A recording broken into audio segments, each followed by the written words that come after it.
Susi, asisten rumah tangga Verdi Sambo dan Putri Chandrawati, menjadi sorotan saat bersaksi di sidang Richard Eliezer Senin lalu. Eliezer membantah sejumlah keterangan yang disampaikan oleh Susi. Eliezer juga tidak percaya Yosua melakukan pelecehan terhadap istri Sambo, Putri Chandrawati. Saksi, Mas, banyak yang bohongnya. Banyak yang bohong.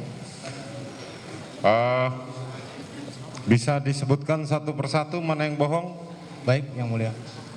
Mungkin untuk yang pertama, waktu di tanggal 4 itu waktu yang katanya ada pelecehan. Saudara Joshua mengangkat korban, mengangkat Putri. Benar, Yang Mulia. Dan itu memang saya lihat, Yang Mulia. Tapi di situ saudara saksi menjelaskan bahwa saya mengatakan jangan gitulah, Bang. Mengatakan kepada Joshua, padahal itu tidak benar, Yang Mulia. Saya tidak berkata seperti itu, Yang Mulia. Setelah saudara Putri pindah sejumlah keterangan saksi asisten rumah tangga Verdi Sambo, Susi, dibantah dan disebut bohong oleh terdakwa Richard Eliezer Budihan Lumiu.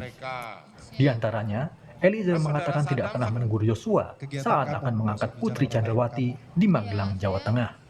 Sementara Susi melihat Eliezer menegur Yosua saat itu. Saya pada saat itu saya di samping, Bang Yos datang manggil saya, Yang Mulia.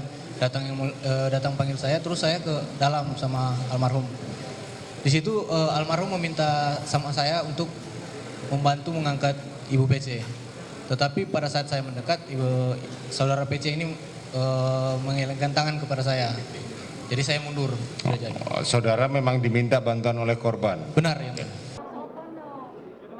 Eliezer juga membantah dan tidak percaya jika Brigadir Yosua melakukan pelecehan seksual terhadap Putri Chandrawati. Tentu keterangan ini berbeda dengan apa yang disampaikan terdakwa Verdi Sambo bahwa Yosua diduga melakukan pelecehan kepada istrinya. Hal ini yang disebut membuat Sambo membunuh Yosua. Dalam sidang pun, majelis hakim memutuskan menggabung sidang tidak terdakwa, yaitu Richard Eliezer, Ricky Lizal, dan Kuat Ma'ruf. Mantan Hakim Mahkamah Agung Gayus Lumbun dalam program Kompas Malam menyatakan, Eliezer yang merupakan saksi penguat fakta atau justice kolaborator harus konsisten agar statusnya tidak gugur.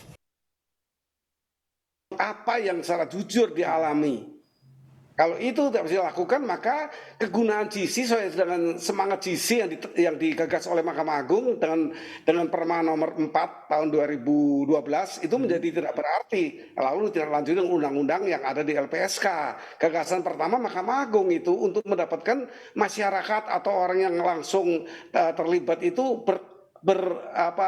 menyaksikan, menyatakan, menyampaikan di pengadilan secara jujur sehingga semua alibi, semua skenario yang digagas itu menjadi gugur. Nah, ini peran dari GC yang dituntut untuk bisa menyampaikan hal-hal yang sebenarnya terjadi. Maaf kepada saya atas Sementara pakar hukum pidana Universitas Tarumanegara Heri Firmansyah dalam Sapa Indonesia Malam menyatakan kuasa hukum Eliezer harus menjaga kliennya dari tekanan yang ada.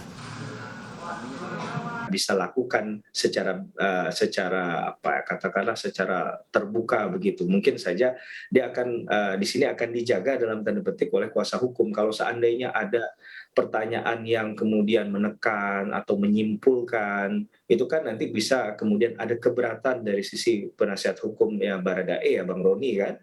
Dan kawan-kawan tadi bisa menyampaikan hal itu. Nah, apakah itu pertanyaan dari jaksa atau dari terdakwa kah atau dari majelis hakim? Saya rasa itu yang harus dimunculkan dari awal. Dan saya lihat komitmen ini yang kemudian akan dilihat apakah komitmen ini sampai pada bentuk konsistensi dari pernyataan Baradae dari awal bahwa dia akan mengungkap seterang-terangnya, sebenar-benarnya. Bahkan ada pernyataan terakhir yang sering dicuplik oleh Kompas TV bahkan yang disampaikan bahwa dia akan membela almarhum Brigadir Joshua untuk terakhir kali kan.